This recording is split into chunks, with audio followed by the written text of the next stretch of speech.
Hey Tom, how are you? Yeah, I'm good. Thanks, Chad. How are you? Yeah, really good, thank you. Thanks for joining for this HIREside chat, my first HIREside chat actually. So appreciate you taking time out of your busy day. Um, but I guess, for those watching, if you tell us a little bit about who you are and what it is that you do. No worries. Well, thanks for inviting me. I'm sure you're going to become the next Graham Norton by the end of this lockdown. I'm sure. Like Well, I've that's got the going to be grey you. happening, so maybe. Well, yeah, cool. Look, thanks for inviting me along. Like you said, my name's Tom. I'm Tom Howes. I work for a company called Harri, who do talent technology for the service industries, and I head up our talent development technologies department. So I look after a kind of business development and software development for anything to do with developing your people, engaging your people, and all of that kind of stuff. So yeah, that's me. Great. So obviously the whole idea around these chats is to find a little bit more about the people behind the job title, so to speak, and kind of what you're about, and how you got to where you are. So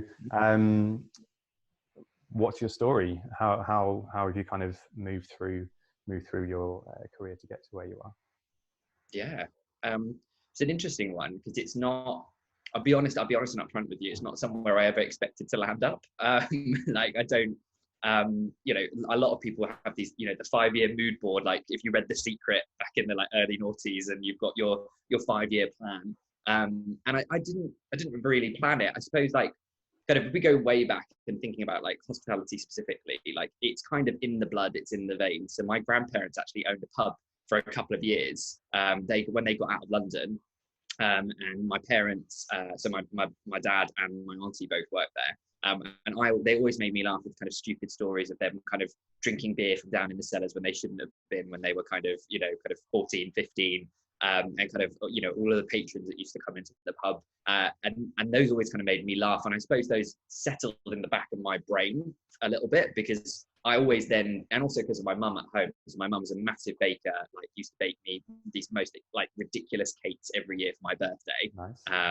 Which I feel like, like whether it is a Colin the Caterpillar or something that you baked at home, everyone's got those memories of those cakes they had. And like she'd always kind of took me into the kitchen and we baked together and done things together. And I always had because of those kind of two things, I had a passion for cooking and for hospitality. And I did catering at school, so I actually did formal training for like banquet cooking and all that kind of stuff, and did like a couple of placements during that year of doing catering like throughout the industry. And I found it really interesting. I like kind of all these different people, meeting people that I'd never kind of dealt with before in my life. It was like really an interesting time. And then I kind of put myself in a box and I said, oh, I'm actually going to go and do something completely different. I was like, I'm going to go do medicine. That's going to be my thing. And then completely buggered up school, like massively. Like did really well at the kind of that 16-year-old, but then kind of 16 to 18 was a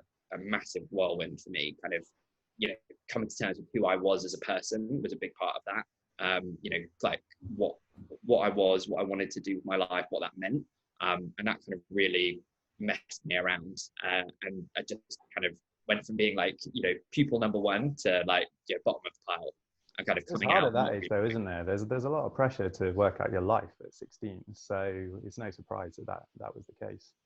Absolutely, and I totally feel for all the kids, especially like myself, like anyone who's in like the LGBTQ plus community. Like I feel for those kids so much, and what they're, as much as being a teenager, your brain's still developing. You've got everything firing and going on in your brain, and then you've got this extra layer of stuff that you're having to deal with.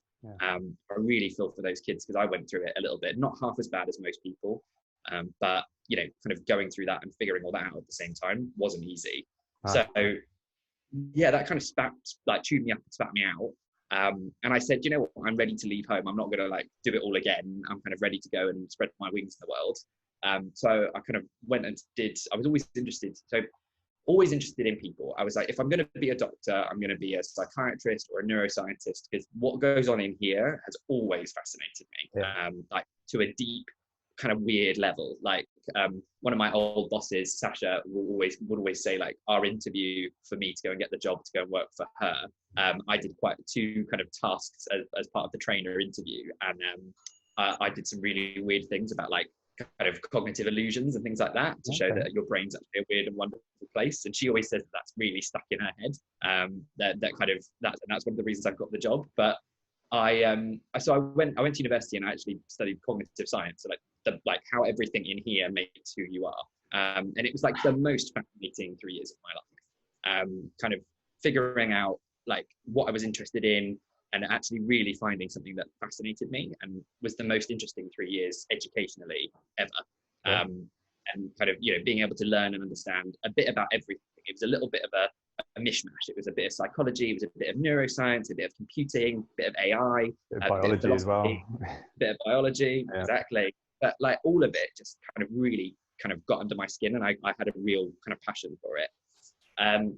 And throughout that time, I kind of picked up jobs in the service industry. So actually, I started in retail. So I worked for John Lewis and Waitrose to begin with, and then I went into work for Apple. So I actually opened the Covent Garden store in was one of the opening team there, and it was kind of the second wave of hiring for that, and it was just like an amazing experience. I made lifelong friends. Like my best friend, who lives in New York, we still see each other twice a year if we can, and making amazing connections and having those amazing connections with people really spurred me on with kind of what I was interested in my degree, what I found really interesting, and then what I was enjoying about at work. And that's kind of where I got my first training gig. So, getting into the world of people and people development just seemed like a natural fit for me. Something I'd always been interested in. I still got to interact with people on that service type level, but got to kind of do the deconstruction stuff that I really enjoyed as part of my education. And all of that I find even more interesting because I'm dyslexic. So it's kind of like, and I only found that out when I was at university. I only kind of went and got properly tested, figured it out, kind of what was going on there. And that's really interesting for me because I've got quite weird working memory problems. Like I won't remember things particularly well initially, but then once I've got it, I've got it. How was it that you kind of realised that though at university? Because that's relatively late on in your education career to realise something like that. Yeah, and it's something we looked at before, but had never really done anything about. And then when we got to university, it was just, my university was great. Like Westminster was great because they just said, hey, here's a grant, go and, there's a grant available. And we've got, psychologists who work here actually in the department I was studying, you can go and get tested. So that's kind of what happened. Okay. And I would say like anyone who feels like, they struggle with kind of words or writing, or they've got, kind of memory problems and stuff like that, like go and talk to someone, go and get it checked out, because you never know. And getting the help that you need is the most important part of that. And then being able in the future and in my adult life now, being able to know what I'm really good at and kind of coping strategies that I can have for the things I'm not ever going to be really great at because of the way my brain works. Yeah, no, it's good. It's definitely worthwhile. Good to know that for sure. Yeah. And did that help you then from that point on with your career in the learning side? Absolutely. And I think having that perspective of just like a slightly different brain that doesn't think the way other people do, because I have to have these ways of thinking to get around my problems, has really helped. And kind of being able to fuel that for people that I worked with, both to begin at Apple and then kind of moving into hospitality properly. So kind of first job in hospitality was at Pizza Express. So working with them in their talent development team, had an amazing time, working in Fulham, and they had a whole building dedicated to kind of training and developing people. People brought in from around the country. It was a different time. This was nearly 10 years ago, so it was like definitely different time economically and for that business. But that was super exciting and really spurred me on to kind of I think my first big proper break, which was going to work for Harrison Hall, kind of premium coffee shop chain.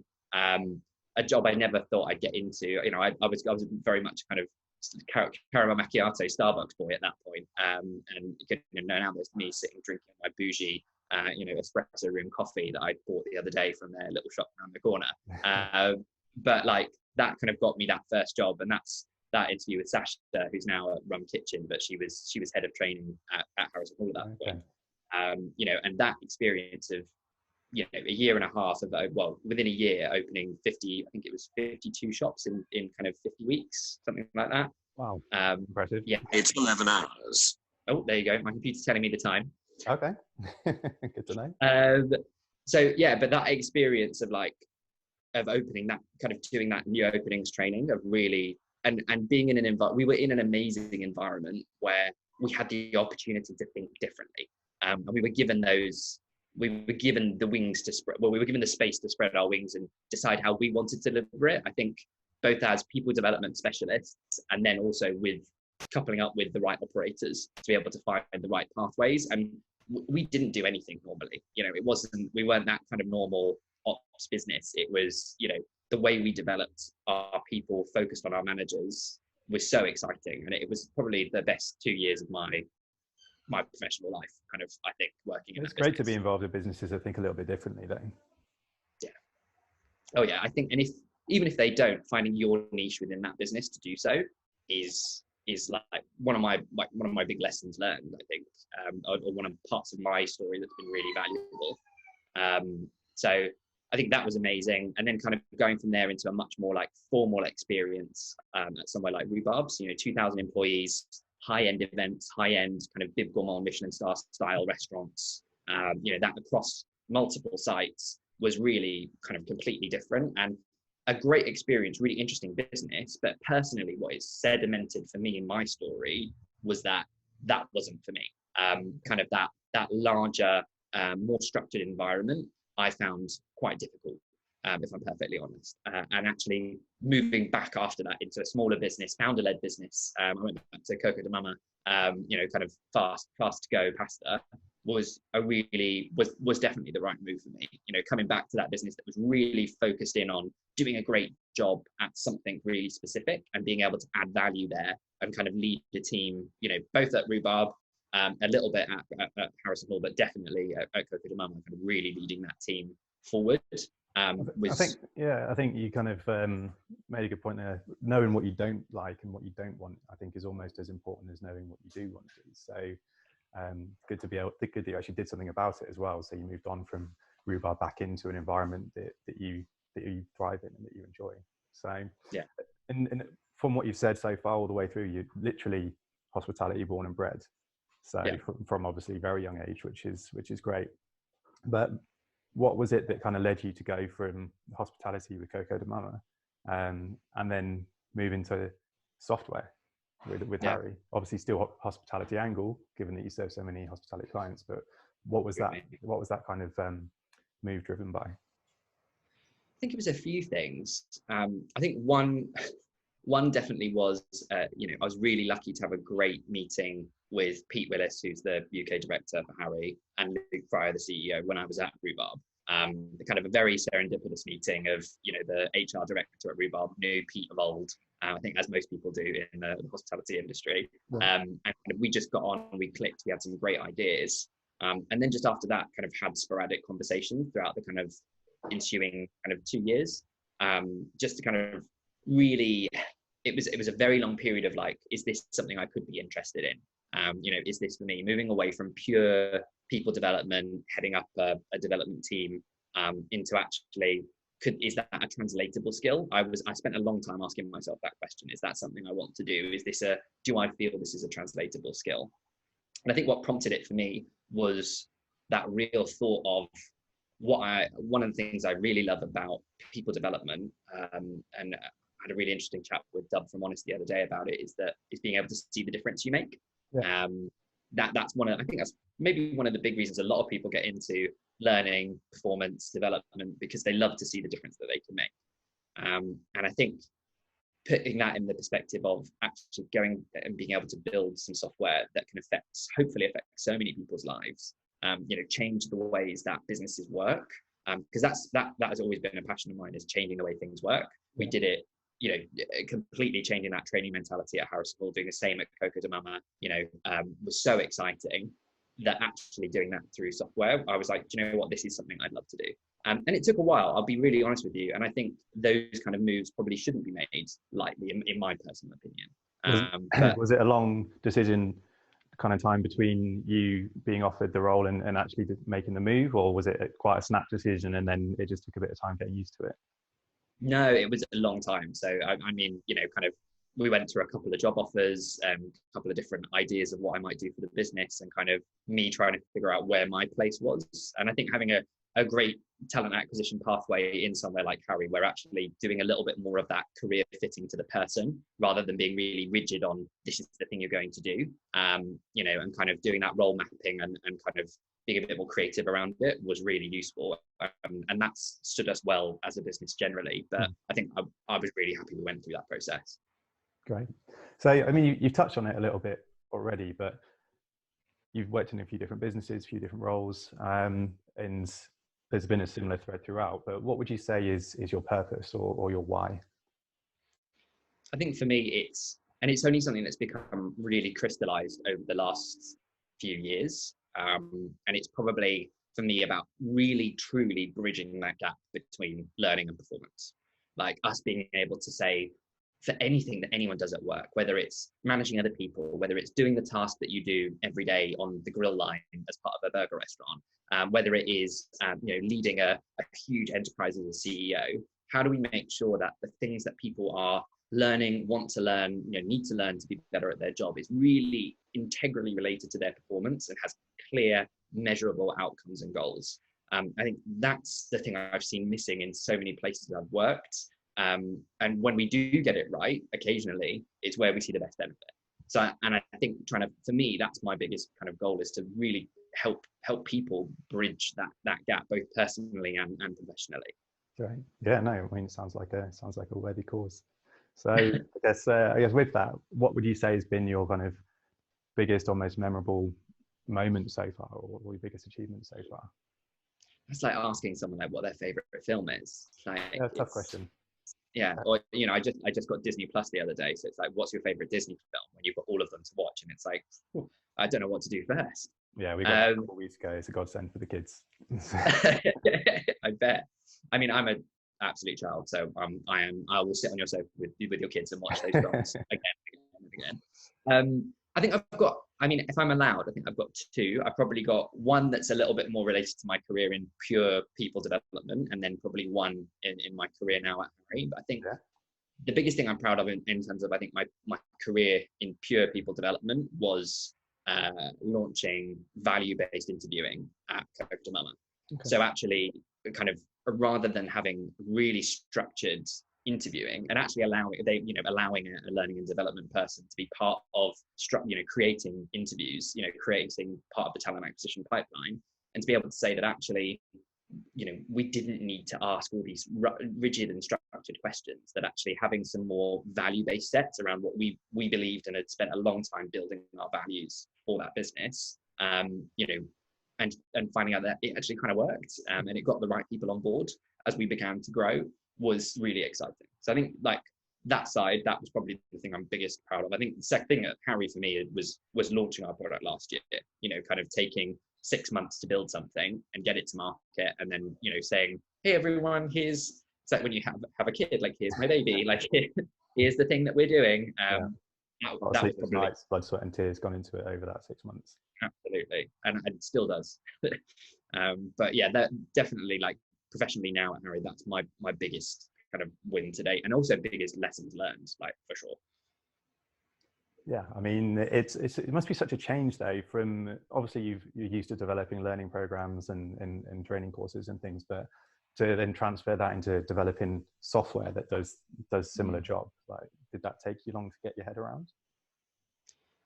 Yes and no. It took me a little while to get my head around some of the kind of techie stuff, which was and as a learning person, I embrace learning new things. I love it. Like, it's part of what I think.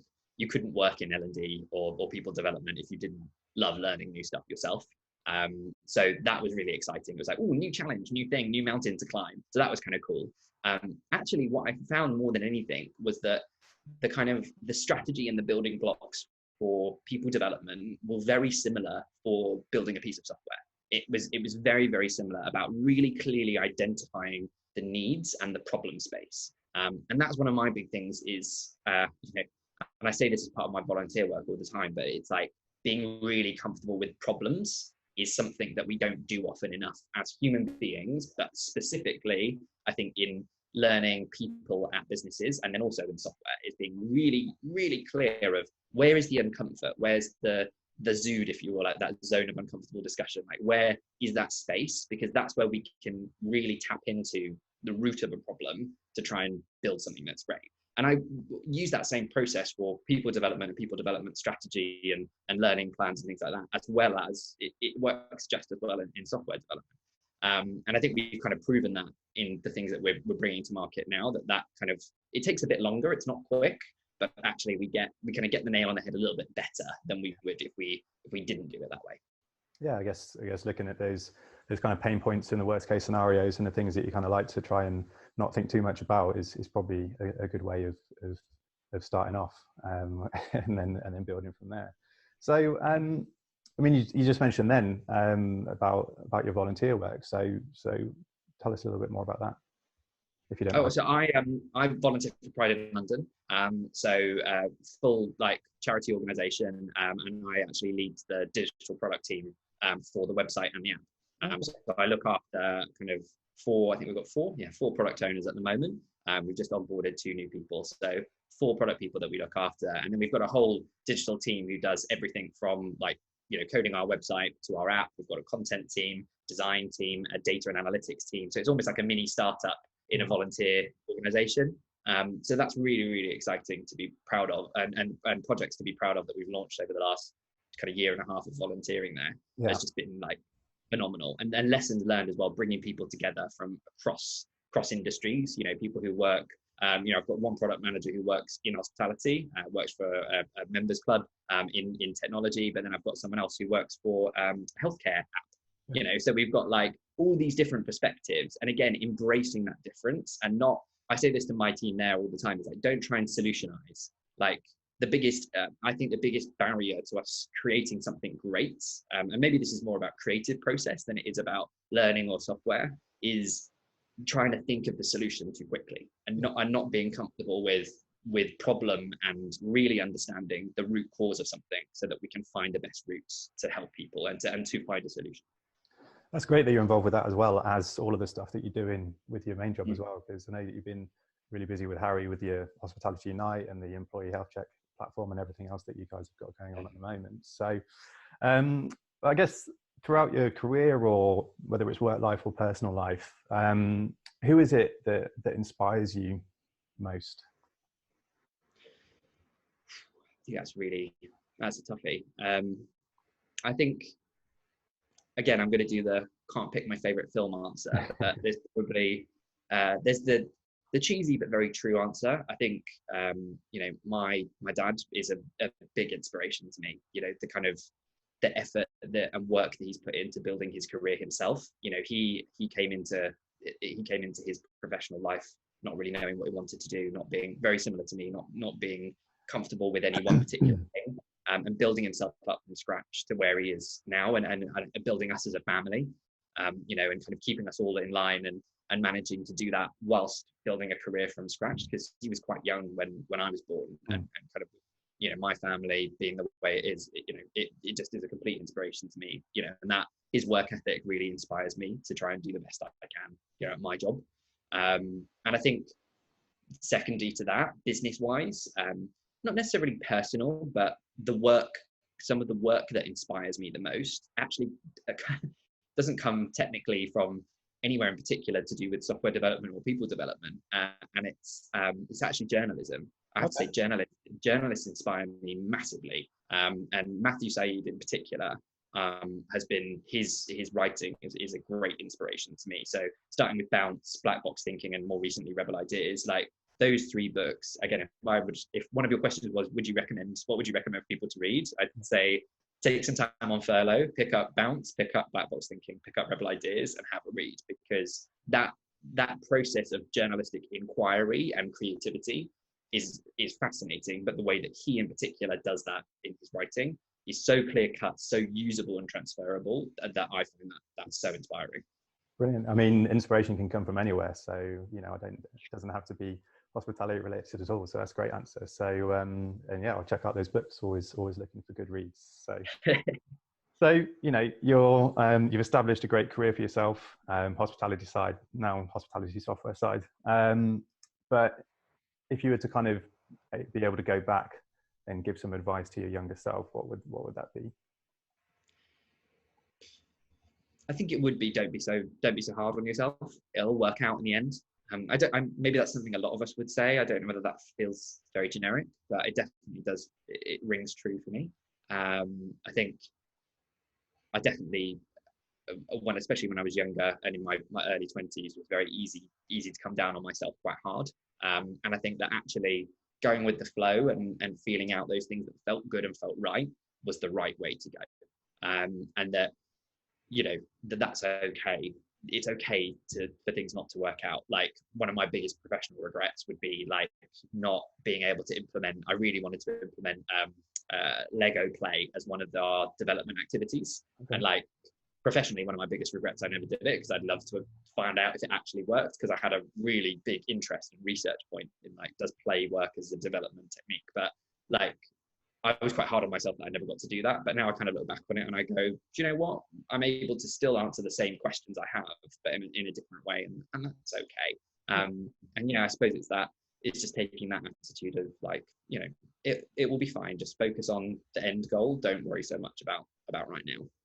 Yeah, great advice. I think we put a lot of pressure on ourselves to have a plan and to know what we want to do, and to be following it strictly by hitting these milestones by certain ages and things. So yeah, I think it's good advice. So what about what's next for you? Whether it's Harri, whether it's yourself, you've got any sort of interest in plans coming up? I think what's next, what's up, what's happening. I think the most exciting thing for me is, like you said, it's the technology we've launched right now, like being part of an organization that can pivot and deliver, an amazing response to the current situation, for the service industries like with Health Checker. That's really impassioning and empowering for me. And I think building out our development product and then support that and support businesses going back to work is the most exciting thing. Big developments happening in kind of the next 8 weeks as we go into our next development cycle for that product, which is just so fascinating and so cool. And then personally, like the work I do volunteering, we've got some really exciting projects coming up with kind of Pride Month launching in June, and kind of some really cool pages coming out on the website soon. So I'll be posting them on LinkedIn. So yeah, definitely say keep an eye out for them. But there's going to be some really cool work coming out there as well. Yeah, brilliant. I'll add a link to it on this as well, so that anyone watching can see what you're up to on that. I love that. Well. Thanks, Chad. Brilliant. Well, no, I think that's pretty much coming up to our time. So thanks so much for all your insight and kind of taking the time out of your day to talk to us. And good luck with everything that you've got going on. Awesome. Thank you so much, Chad. It's been great to chat with you. And you. See you soon. Take care. Cheers.